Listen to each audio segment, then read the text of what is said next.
I was sitting around talking with some friends at the Freedom Forum one day, and by that time I was fascinated by editorials. I'd written a lot of editorials, and we got talking, and they said somebody ought to write a book, and they said to me, would you do it? And I said, sure. Like I said, I took it upon myself to find the four best, name what I thought was the four best editorial writers, and as it happened, there was one from each of four generations, starting with Horace Greeley, who invented the editorial page in the old New York Tribune. That was the first paper that separated opinion from fact onto a separate page. And then a man named Henry Watterson from the Louisville Courier-Journal, who was around the turn of the century. And then I guess after that you'd pick William Allen White from the Emporia Gazette, who was a small town editor, but really he was an advisor to presidents and wrote for McClure's magazine, which was one of the great muckraking magazines of the time that had the great editorial, great reporters. And then I picked Vermont Royster, who was at the Wall Street Journal, who I had known personally, who had the wonderful name of Vermont, Connecticut Royster. I said to him one day, I says, Roy, I says, how did you get the name? And he said everybody in the family was named after states, and in fact he had an Uncle Wiss, who was Wisconsin, Illinois, or Wisconsin, Iowa, Royster, and they were all named after states. When I came out to Des Moines, left the Wall Street Journal to came out to Des Moines, Vermont Royster called me up and asked me, he says, I understand you're leaving. And I said, yeah. And he said, are you going to be in charge of the editorial page? And I said, in Des Moines. And I said, yes, I am. And he said, have you ever written an editorial? I says, no, sir, I haven't. And he said, do you know how to write them? And I said, no, sir, but I suspect you're about ready to tell me. He says, come on down, let's have a cup of coffee. So I went down to his office, and we sat around and talked, and he says, the key to an editorial is this, is give the other side the facts and give your side the thought. In other words, don't cheat on the facts. Don't cheat on the facts. Lay them out. Don't just give one side of the facts. But then as you analyze, as you look at it, as you offer your opinion, give your side the thought. Put a lot of thought in that so that the reader can understand, the reader's got the facts, and the reader can understand your thinking to get to the conclusion that you got to. And I thought that was great advice. I looked for issues. You know, I wondered what newspapers said when all the Japanese were imprisoned when World War II broke out. And you know, nobody, or one newspaper out in California, said it was an outrage, but everybody else either let it pass or thought it was a good thing. And women's suffrage, the New York Times came out against women's suffrage. You know, which you think, how could that happen? And so you look for editorials that were really interesting, that kind of were surprising, and especially that were well written. Because I learned early on as a newspaper man, I went to work at the Wall Street Journal in 1960, and I was sitting at the copy editor on the copy desk one night, and a man walked by. I had no idea who it was. He was in his shirt sleeves, and he looked at me and he said, what are you doing? And I said, well, I'm trying to make this story understandable. And he looked at me and he says, good. He says, just remember this, the easiest thing for the reader to do is to quit reading. And he walked away, and I thought, you know, I don't know who this guy is, but I probably learned the only thing I need to learn in life about being a newspaper editor. And so I said to somebody, who was that? And said his name was Barney Kilgore, and he was the genius behind the Wall Street Journal. And at that time, he was the president of the whole company, and he liked to wander the newsroom. And you know, I mean, it's one of probably that's the most important thing I ever learned about newspapering, I suppose. And the most important thing I ever learned about baseball was when I was 15 years old and was in the sports department of the Register one night, and I'd been to a baseball game down here at the park, and the umpires had kicked somebody out. And then I went back to work, and the umpires used to come up and wait for the sports writers to get off work, and they were up there, and I went up to one of the umpires and I says, what's a guy have to say to get kicked out of a baseball game? And the umpire looked at me and he said, anything that ends in you. And I thought that was pretty good too. And so that's what I know about baseball, and that's what I know about editorial writing.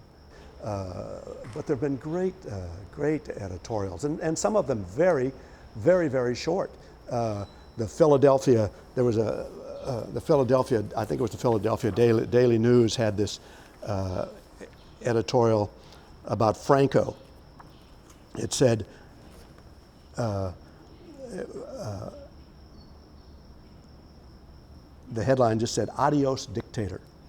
They say only the good die young.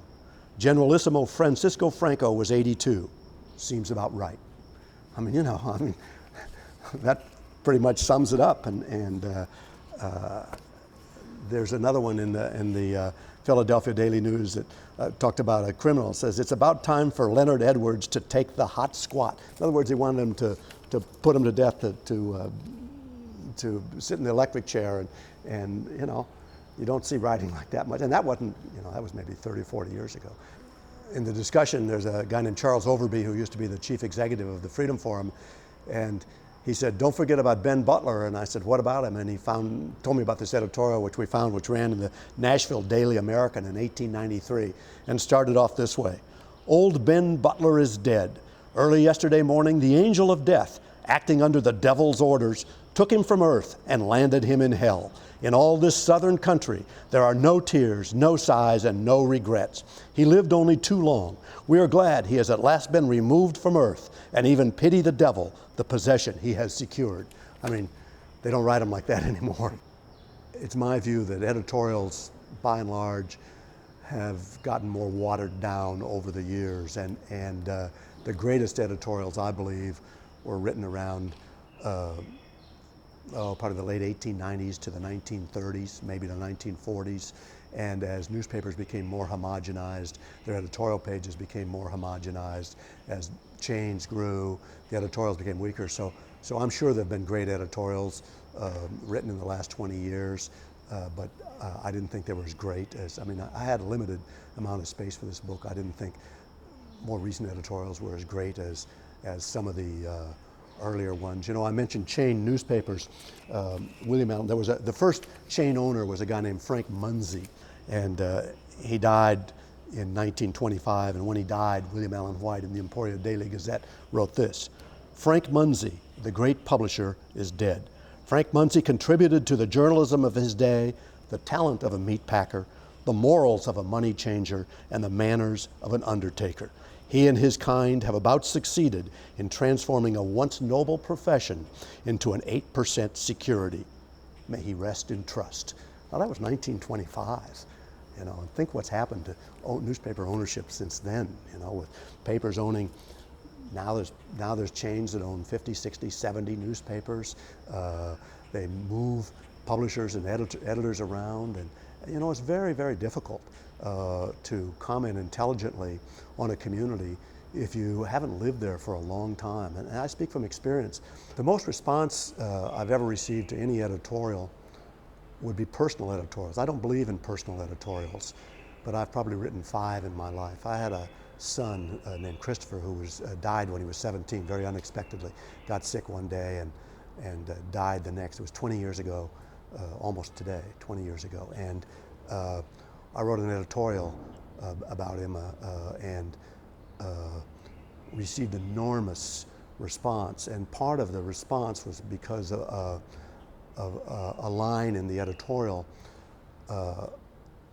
I worked at NBC, and I put Tim Russert on the air, and Tim Russert became a close friend, and he knew my kids.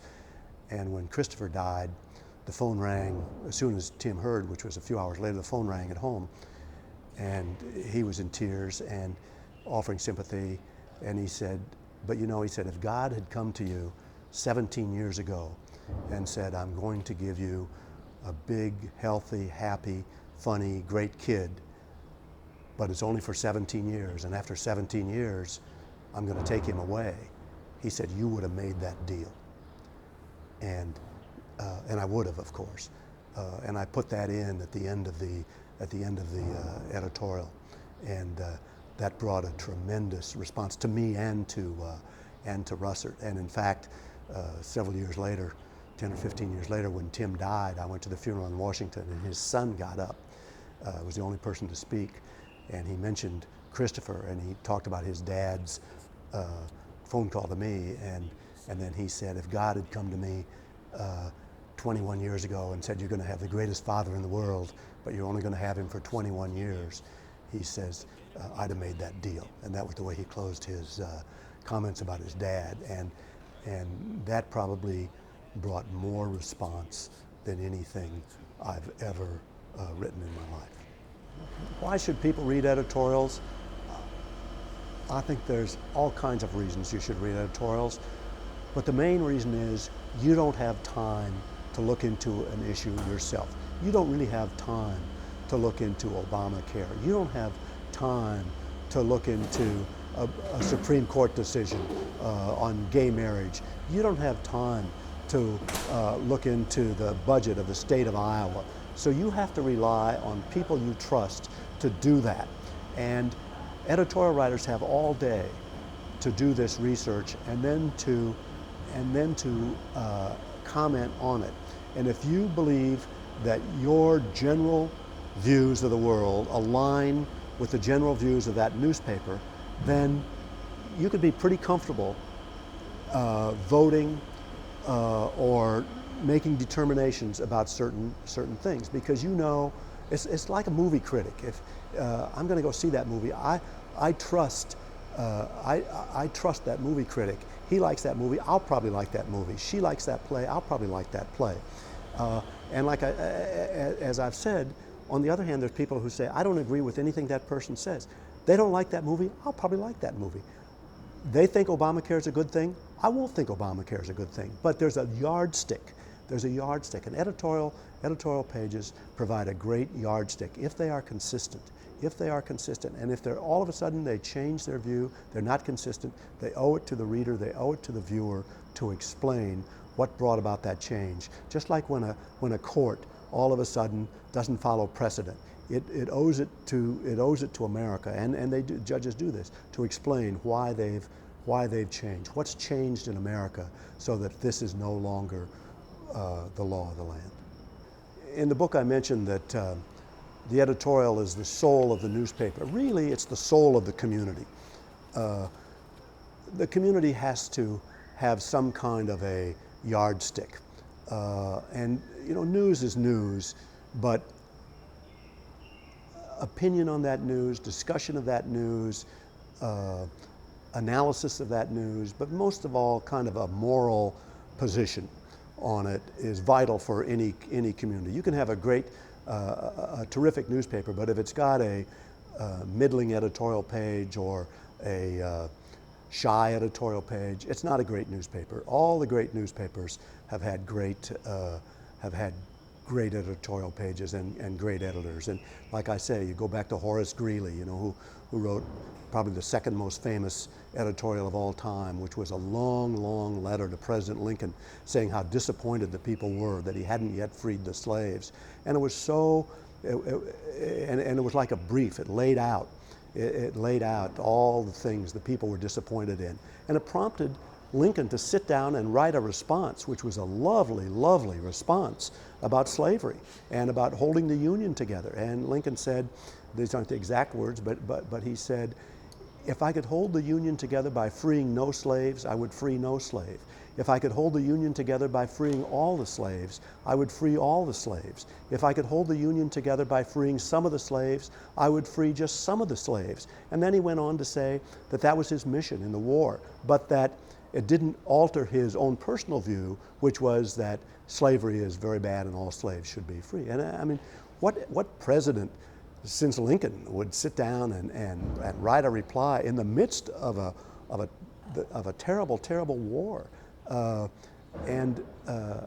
Emporia, Kansas was just a dot on the map until William Allen White bought this kind of crummy little newspaper and turned it into a first-rate newspaper because of his editorials, which were full of so much common sense, but also outrage and passion. And that's why I named the book Outrage, Passion, and Uncommon Sense.